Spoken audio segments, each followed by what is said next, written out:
Come, come, whoever you are, wanderer, worshipper, lover of leaving. Ours is no caravan of despair. Come, yet again come. Come, come, whoever you are, wanderer, worshipper, lover of leaving. Ours is no caravan of despair. Ours is no caravan of despair. Ours is no caravan of despair. Ours is no caravan of leaving. Ours is no caravan of despair. Ours is no caravan of despair. Ours is no caravan of despair. Ours is no caravan of despair. Ours is no caravan of despair. Ours is no caravan of despair. Ours is no caravan of despair. Ours is no caravan of despair. Ours is no caravan of despair. Ours is no caravan of despair. Ours is no caravan of despair. Ours is no caravan of despair. Come, yet again come. Thank you. That was a very lovely and original song our musicians have picked out for us. So let's now kindle the chalice. Good morning. Excuse me, this is Harvey speaking. Tricia is working this morning. Here's our chalice cam. We light this chalice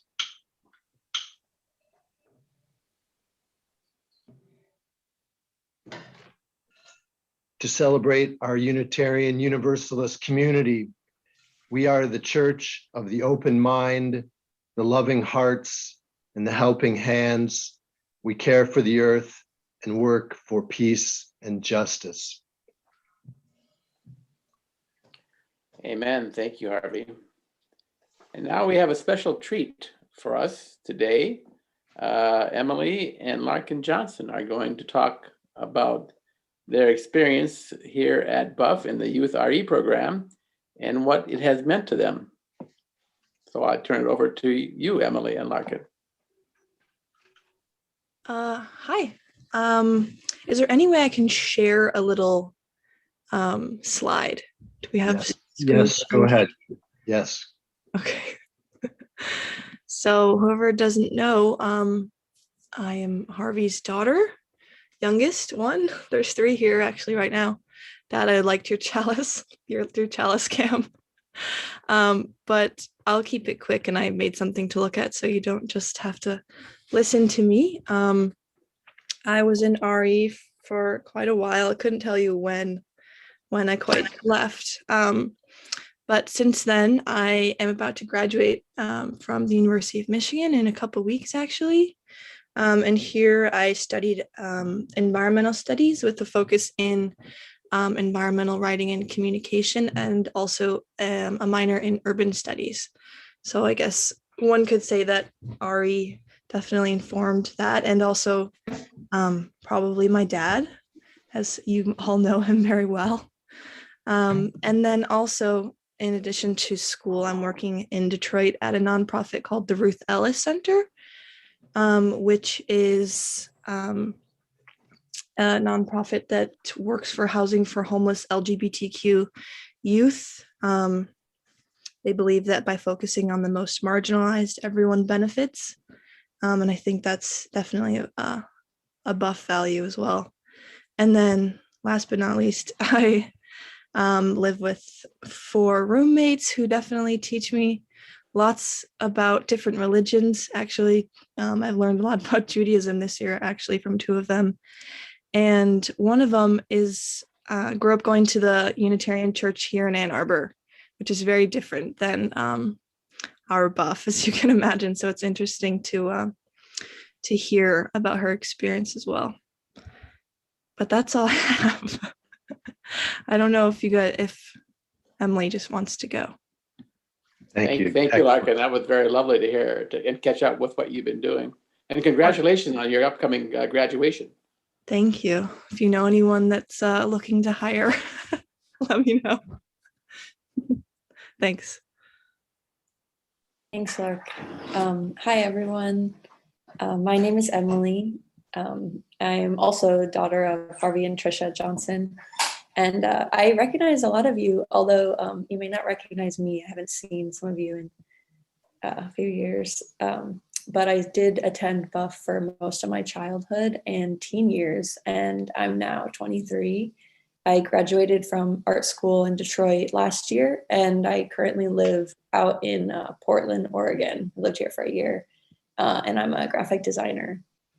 So yeah, I don't really have a super insightful message today, but instead wanted to just say hi and talk a little bit about BUUF's influence on me in my life, starting with some things I remember.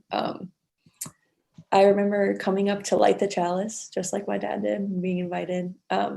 Also invited to come sit and listen to stories being read up at the front by people like Jim. I remember being sung out with the rest of the RE kids. To Go Now in Peace will probably be stuck in my head to the grave.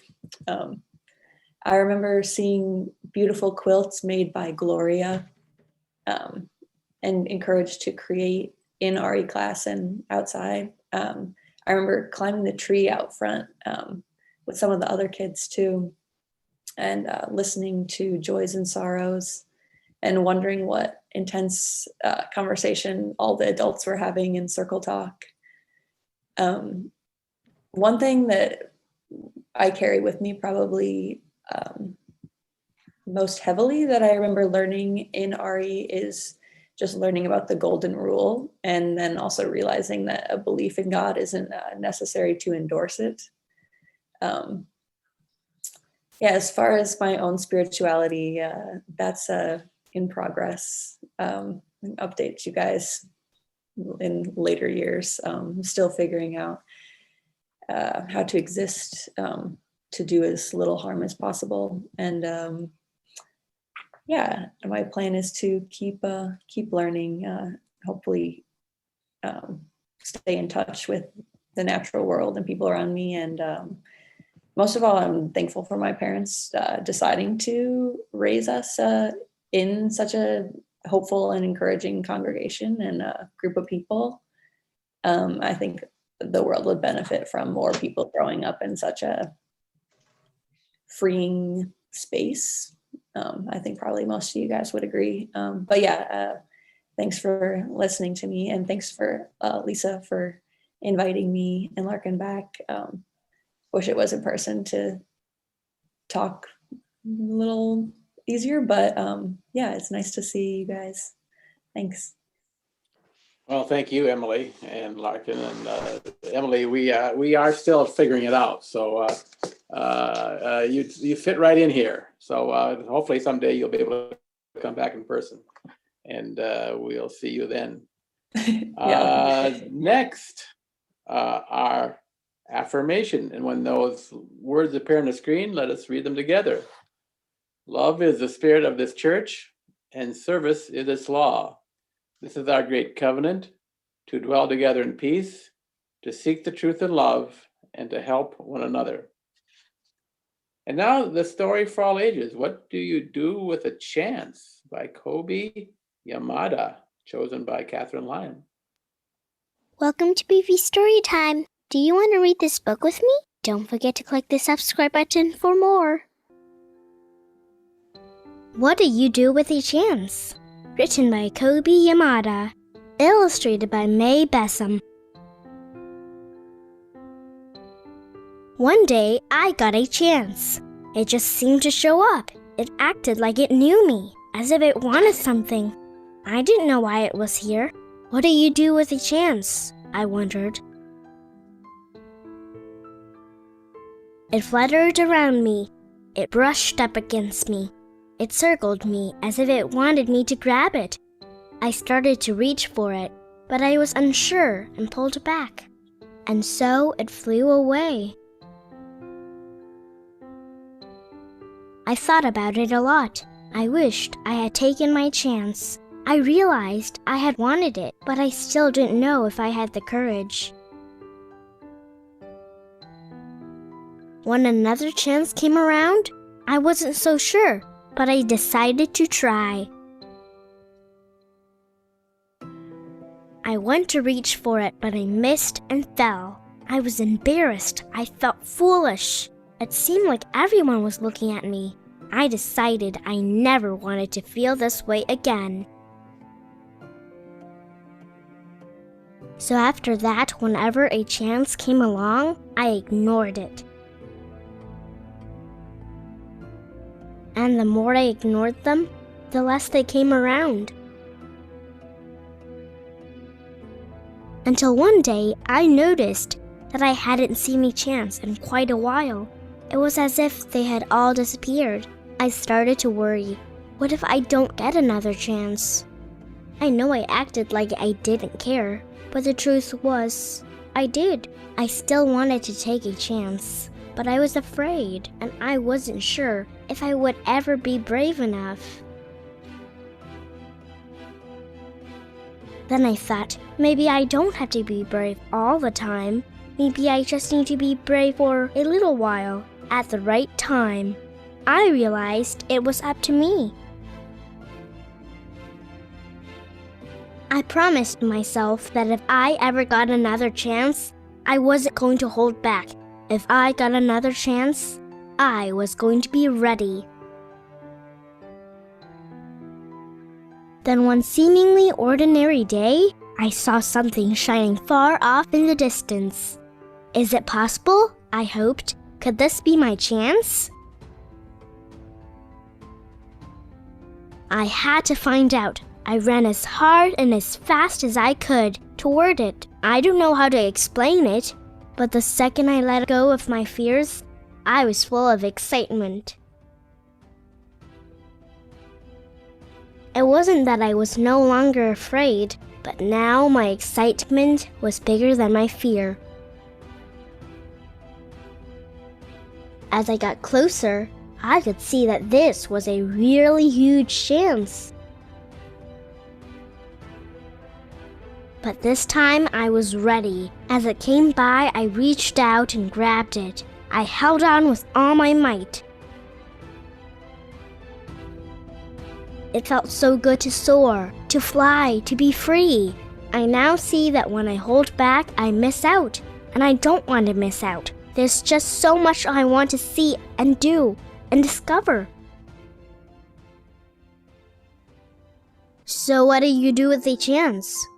You take it, because it just might be the start of something incredible.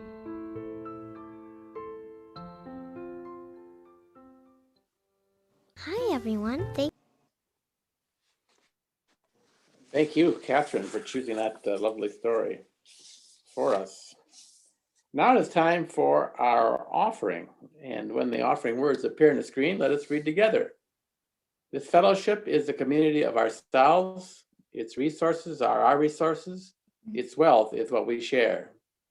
As we contribute to the life of this community, we affirm our lives within it. And thank you all for your generosity that continues to allow our fellowship to be a presence here in Michigan. And now our song, Sing Out Praises for the Journey. Sing out praises for the journey, pilgrims we who carry on, searchers in the soul's deep yearnings, like our forebears in their time. We seek out the Spirit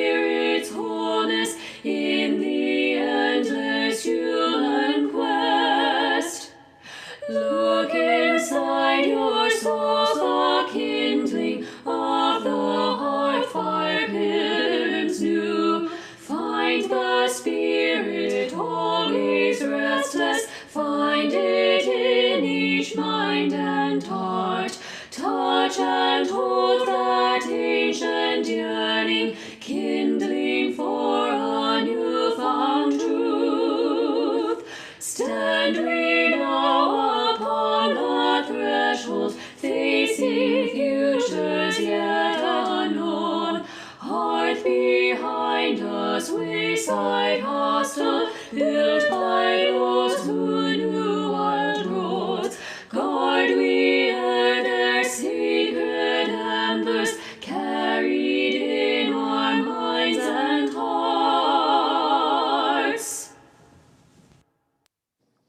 Amen. And now Brett Maccani and Suzi Smith will share with us their tomb experiences.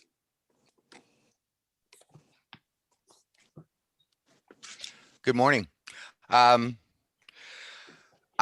been looking for a reading, poem, something that would describe my tomb experience, but I really didn't find anything. I guess I'm going to just have to go from personal experience, and I do have a couple little readings from Narcotics Anonymous literature.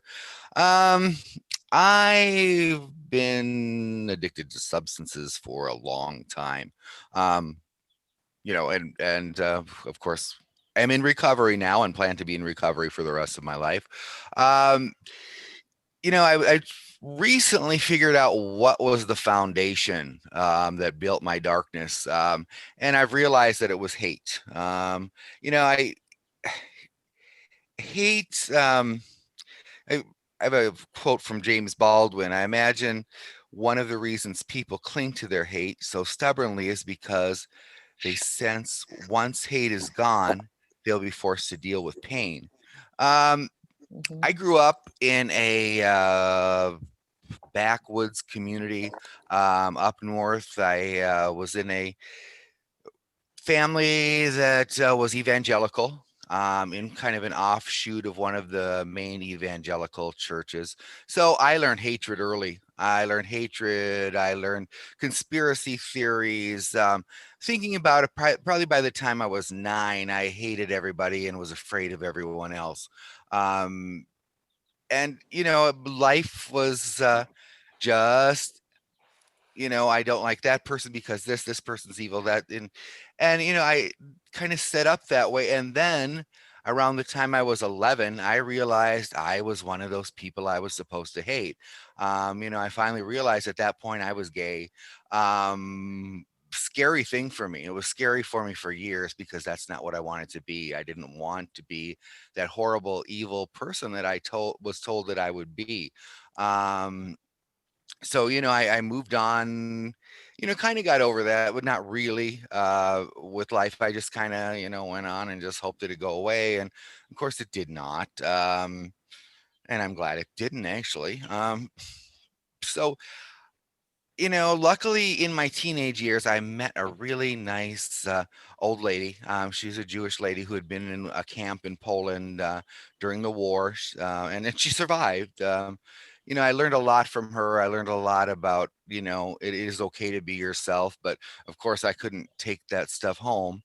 I remember coming out to my mother when I was like 25.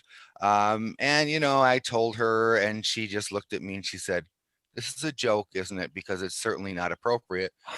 And I just turned and walked away. That was my coming out experience with my mother. Coming out with my siblings was okay because they grew up the same way and realized that was no way to grow up. So after that, I went to college. I was able to go to school, maintain a job, although my substance abuse started at 11 with food. I used to be a very thin child, and once I realized that, I guess I was comforting myself. Then when I was 17, I found some other drugs. I found cocaine, I found marijuana. Big problem was at 22, I found alcohol. That was one of my major drugs that I did use. After that, went to school, became, got a professional license and all that. Not saying that, I didn't steal drugs from a pharmacy that I worked at later on, but I maintained and never got caught. And I'm thankful for that every day. So after that, I had a partner, we adopted a daughter, all still using, but not to the point where it was affecting anything. Partner died just before my daughter turned 2. And that was kind of a downward spiral for me. Uh, I didn't know what to do. had not dealt with any feelings that I had growing up.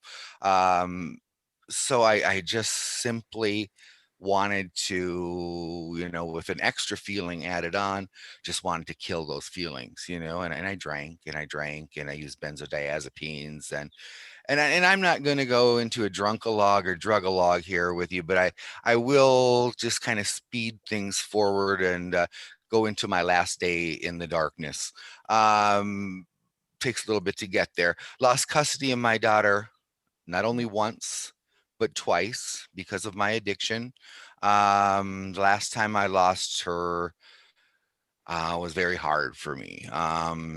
Just to bring it up to the last day, I've done a lot of things, but my second DUI, I had just bought a new used vehicle.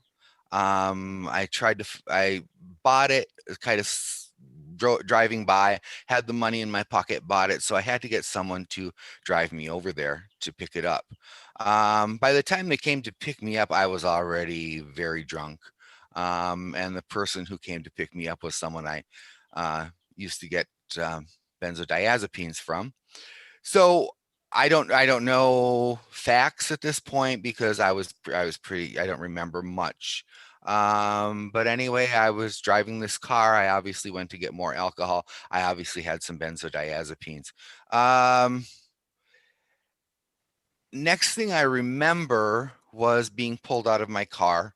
I had gone over railroad tracks, flew off the road, hit someone's house, hit a gas line. Neighborhood had to be evacuated. And of course, I was arrested second time. But at this point in my life, when you use, you alienate everybody.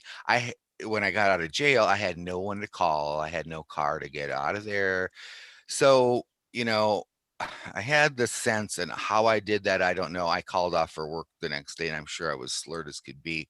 But anyway, I had no way of getting home, so I had to humble myself and call the practice manager where I work, which was, not an easy thing to do. And she assisted me with going back to rehab the second time, getting hold of corporate, getting me back in rehab the second time. And this time rehab stuck, and I really learned a lot of things about feeling. Getting in touch with feelings was the roughest part of my recovery. They say when you get into recovery, one good thing is you get back your feelings, but the bad thing is you get back your feelings. And that certainly was not easy. It's just a little reading from the Just for Today reading for April 10th, Narcotics Anonymous book. It's difficult to see that no emotion can exist without our first laying the groundwork for that emotion. We always want to blame our hurt on anything or anyone else. That's the way that way all our responsibility is placed. My goodness, my eyes are getting bad. Responsibility is placed outside of ourselves, and we are not accountable for it. But we ourselves are at the base of most of our troubles. We also can be at the base of most of our happiness. If we make conditions inside ourselves conducive for joy and happiness, they too will be a part of us.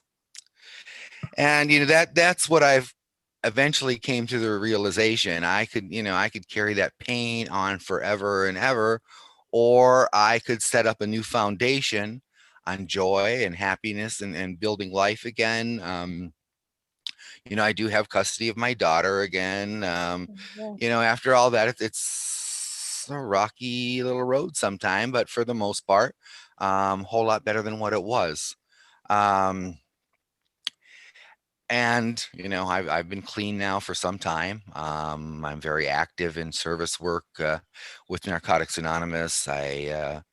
Just yesterday we had our spring fling, and I had to cook for 60 people. And so, I'm sore today. I was on my feet all day. I never want to make another sandwich or make another pot of soup in my life. Um, but I did want to read. This is just one of the Narcotics Anonymous foundations. I live by the 12 steps of Narcotics Anonymous. And I think anyone who has any addiction problem or any problem at all can use the 12 steps, use a 12-step program to work out anything. That's just my belief. I'm not preaching to you here.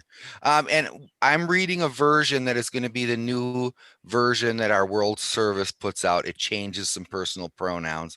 And the way they're doing it kind of is more comfortable with me. Here it goes. It's called How It Works. If you want what we have to offer and are willing to make the effort to get it, then you're ready to take certain steps. These are the principles that made our recovery possible. We admitted we were powerless over our addiction, that our lives had become unmanageable. 2, we came to believe that a power greater than ourselves could restore us to sanity.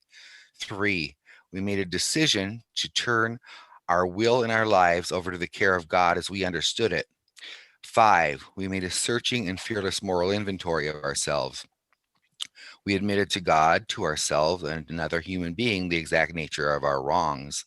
We are entirely ready to have God remove all these defects of character. We humbly asked God to remove our shortcomings. We made a list of all persons we had harmed and became willing to make amends to them all. 9, we made direct amends to such people wherever possible, except when to do so would harm them or others. 10, we continued to take personal inventory, and when we were wrong, promptly admitted it.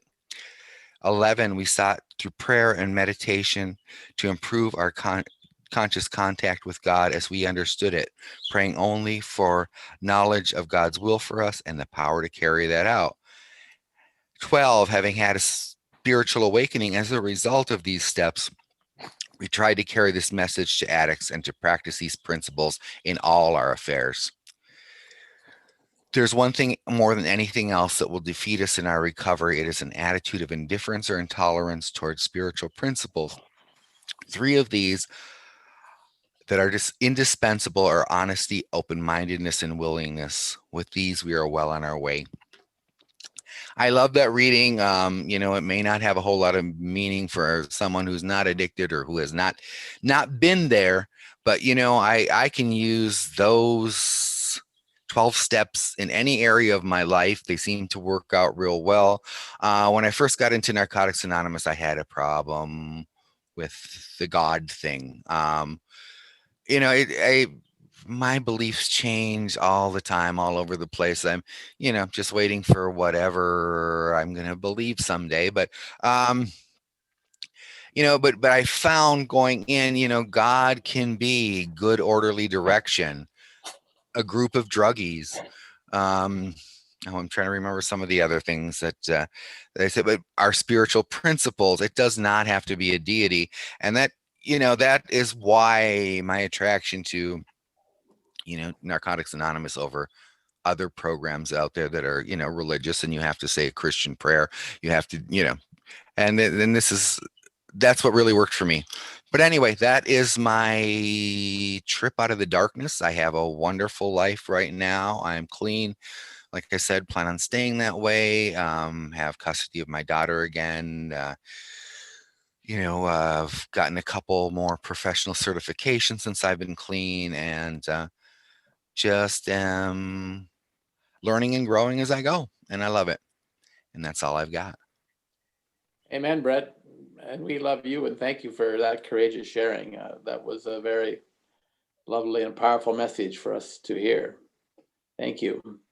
And now, Suzi Smith. Morning. Earlier this week, we watched the movie The Hobbit. And that begins with Bilbo Baggins stating, "I've always told you the truth, but I've never told you the whole truth." And I think that's the case for so many of us. I have a really happy life right now, retired early from full-time work, traveling by RV with the love of my life. The truth is that right now, my life is good, but that is far from the whole truth. I grew up in an affluent family, big house, swimming pool in the backyard, Cadillac in the driveway. But inside that house was an abusive father whose violent beatings of my mom stopped only when kidney disease caused his death. My mom, widowed at 28, had endured so much trauma that she quickly succumbed to mental illness. She spent most of her life, when not confined to a mental hospital, attempting to consume enough alcohol and drugs to ease her pain. My only sibling, my brother Ron, left conservative Florida and moved to California, where his status as a gay man might be accepted. At 17, I had no one. Sure, I'd had friends in the neighborhood growing up, but as we all matured and began to form real relationships based on more than just proximity, I was never able to connect.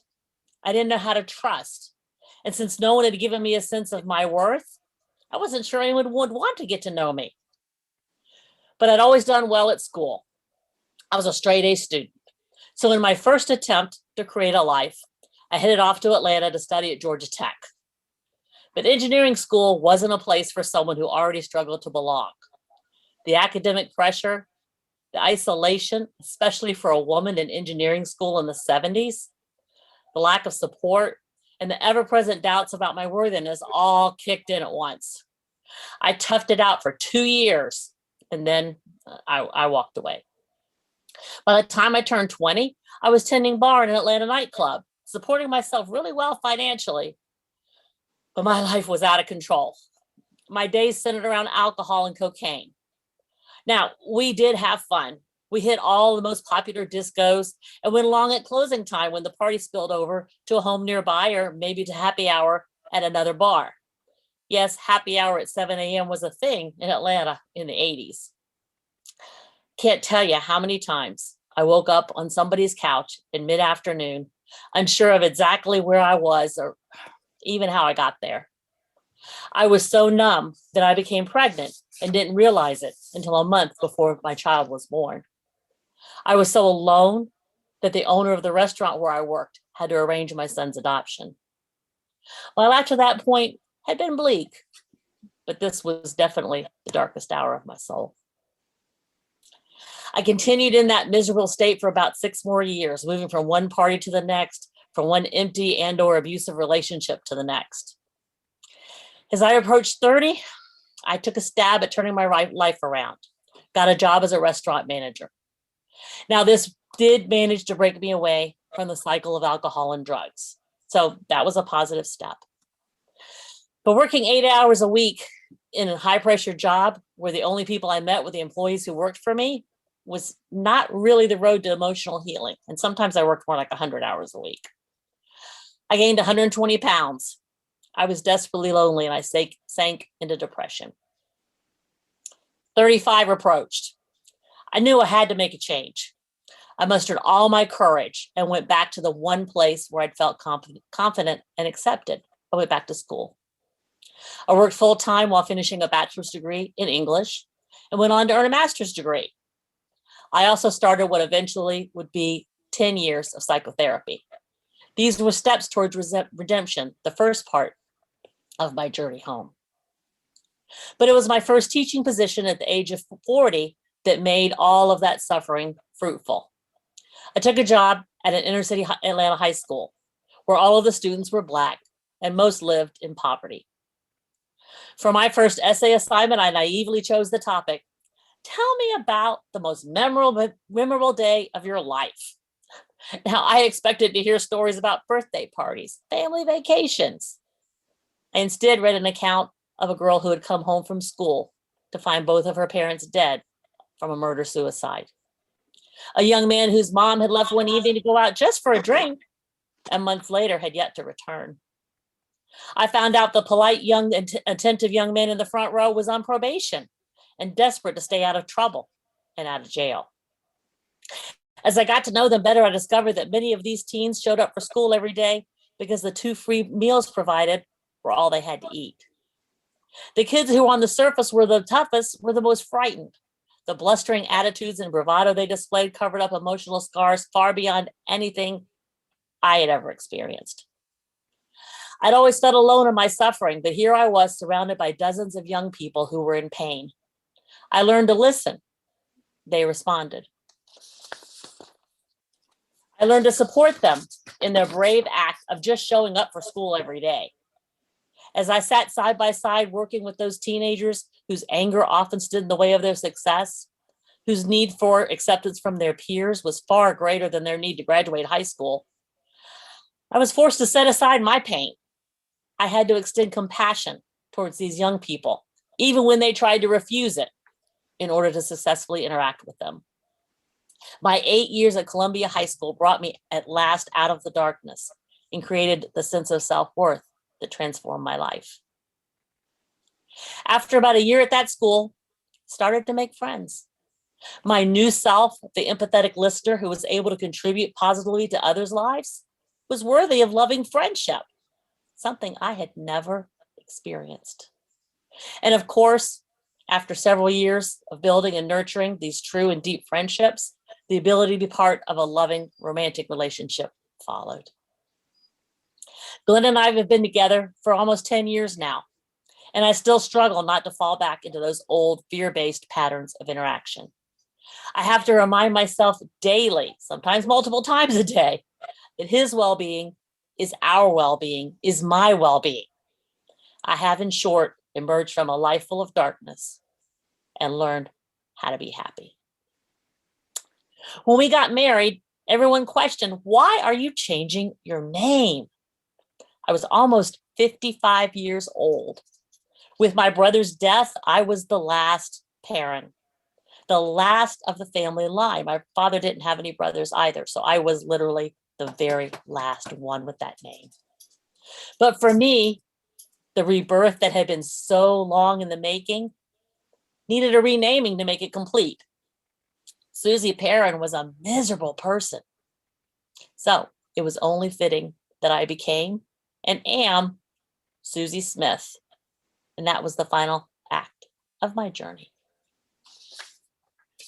And amen. Thank you for that sharing, Suzi. That was perfect. Perfect. And right now, though, I think, given the time, I think what we'll do is just skip right to our final hymn. Oh, no. And I don't think I could add anything to what Suzi or Brett have shared with us today. So let's go right to our final hymn, which is what? May your What is life our- be as a song. Yeah, there you go. I know that one of these days I'll learn how to read.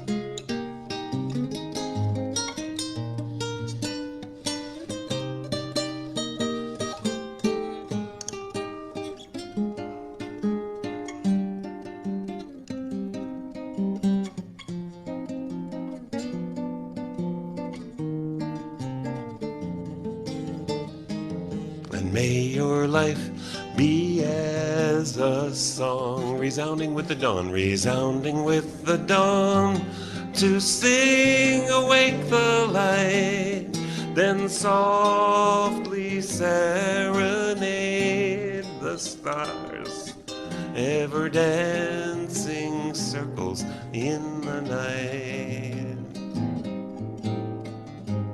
This turns out to be a 4-part round. Ha ha ha, but I know we can do it in at least 2 parts if you'll self-select. 2 parts would be good, and rather than this side or that side, you know who you are. If you can do the second part, I'll show you where it starts. If you're unsure, stick with me. And if you're more adventurous or lost, be part 3 or part 4. And may your life be as a song, resound, and may your life be to sing awake the light, then softly serenade the stars, ever dancing circles in the night, ever dancing circles in the night, ever dancing circles in the night.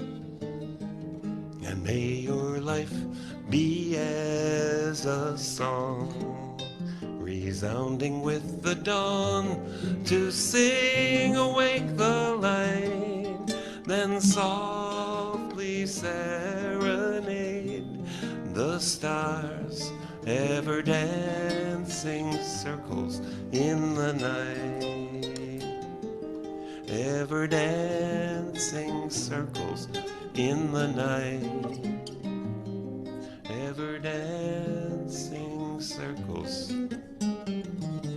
in the night.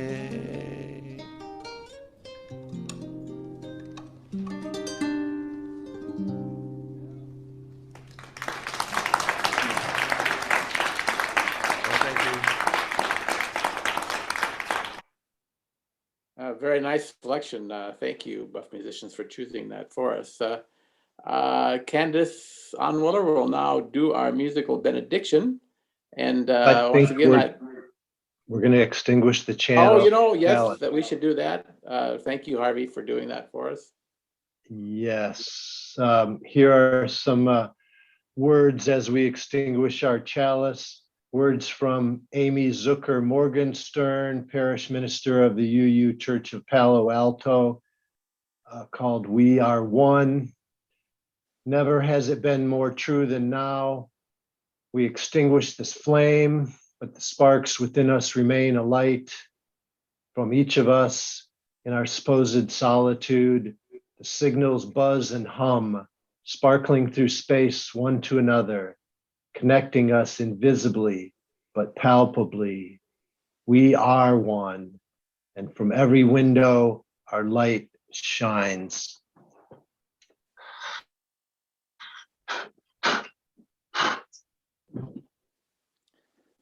Thank you, Harvey. And now I just once again like to thank both Suzi and Brett for their lovely presentation today. It took a lot of courage to share those things, and I'm hoping that both of you and also Emily and Larkin will stick around for our circle talk following the service. And now Candace Onwiller will bring us our benediction, musical benediction.